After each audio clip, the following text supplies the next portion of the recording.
সে অনেক দিন আগের কথা।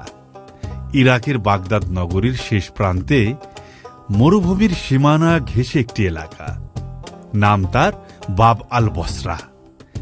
সেখানে বসবাস করতেন আবু আলী নামে এক ব্যবসায়ী। ব্যবসা তার খেজুরের।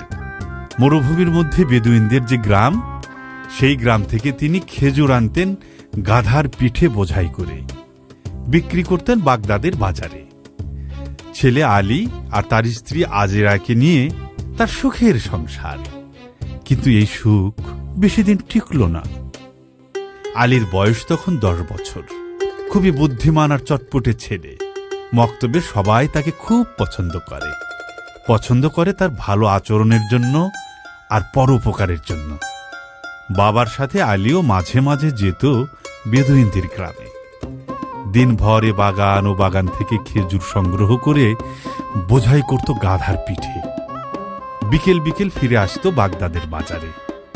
সেদিন খেজুর সংগ্রহ করে বস্তা বোঝাই করতে করতে বিকেল গড়িয়ে গেল। সন্ধ্যার পরে মরুভূমির পথটুকু পাড়ি দেওয়া খুবই ঝুঁকিপূর্ণ। ডাকাতদের কবলে পড়ার সম্ভাবনা থাকে। বাবা আলী, কি করা যায় বলো তো? সবাই তো বিকেল বিকেল শহরের দিকে চলে গিয়েছে, কিন্তু এখানেই বা থাকবো কোথায়? বেদুইনদের গ্রামে রাতের বেলায় থাকারও তো কোনো সুব্যবস্থা নেই। কি করা যায় বাবা বলো তো? যাবো নাকি যাবো না? আমার মনে হয় চলে গেলেই ভালো হয় আব্বাজান। ঠিক আছে, আল্লাহর উপর ভরসা করে চলো রওনা হই। অবশেষে মাল সামানা নিয়ে শহরের দিকেই পা বাড়ালেন। চাঁদ নেই আকাশে। সন্ধ্যার পর ধূপ করে আধার নেমে এলো মরুভূমিতে। বাবা বললেন, আজ খুব কষ্ট করলে আলী। কালকে বাজার থেকে তোমার পছন্দের চশমাটি কিনে দেবো ইনশাআল্লাহ। কত দিনের আবদার তোমার। সত্যি কিনে দিবেন? আলহামদুলিল্লাহ। সারাদিন বেদুইন পল্লী থেকে আপনার সাথে খেজুর সংগ্রহ করতে আমার খুব ভালো লেগেছে।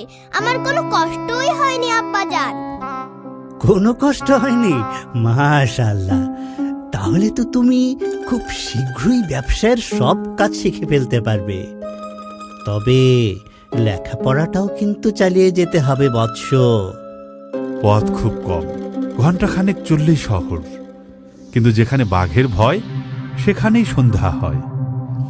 আলীর বাবা লক্ষ্য করলেন একদল ঘোড়সওয়ার টকবক টকবক করে তীব্র বেগে ঘোড়া ছুটিয়ে তাদের দিকে আসছে।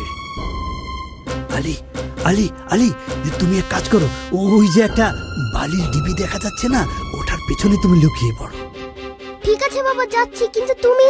আলী দূর থেকে দেখল পুরো দৃশ্য। ডাকাত দল তাদের সব মালামাল লুট করল। ছেড়ে দাও, ছেড়ে দাও আমাকে। আমার মালামাল নিচ্ছ নিয়ে যাও, অসুবিধা নেই। আমাকে ছেড়ে দাও। বাসায় আমার স্ত্রী আছে, ছেলে আছে। আমাকে না পেলে ওরা পাগল হয়ে যাবে। আমাকে ছেড়ে দাও তোমরা। তা কি হয় রে পাগলা? তোর মালামাল তো লুট করবই, তোকেও দাস বাজারে বিক্রি করে দেব। ডাকাত দল তাদের সব মালামাল লুট করল। ধরে নিয়ে গেল বাবাকে। ঢিবির পিছনে লুকিয়ে থেকে সারা রাত কাঁদল আলী। আমার বাবাকে ওরা ধরে নিয়ে গেছে। আমি এখন বাবাকে কোথায় পাবো? আর মাকেই বা কি জবাব দেব? সারা রাত কাঁদল আলী। সকালে মরুভূমির পথটুকু পাড়ি দিয়ে ফিরল মায়ের কাছে। মা পাগলিনীর মতন খুঁজল তার স্বামীকে, আলীর বাবাকে। আশেপাশের সব শহরে লোক পাঠিয়ে খোঁজ নিলেন, কিন্তু আবু আলীর কোনো সন্ধান মিলল না। সেই থেকে তাদের দুর্দিনের সূচনা। আলীর মক্তবে যাওয়া বন্ধ। মা এ বাড়ি ও বাড়ি কাজ করে কোনো মতে সংসার টেনে নিচ্ছিলেন, কিন্তু তার অসুস্থতা আলীর কাঁধে যেন এক পৃথিবীর সমান ভর তুলে দিল। দেখতে দেখতে 1 বছর পার হয়ে গেল। আলীর বয়স এখন 11।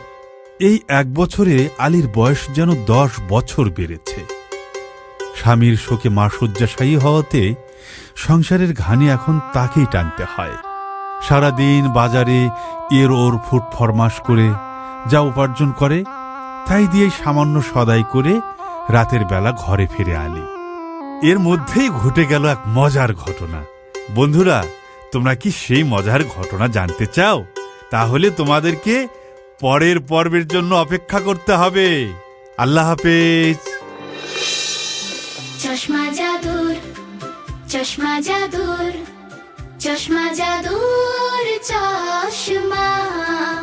আলীর চোখে চশমা দেখে চিন্তিত কেন হোশমা। চশমা জাদু, চশমা জাদু, চশমা জাদু, চশমা জাদু, চশমা জাদু।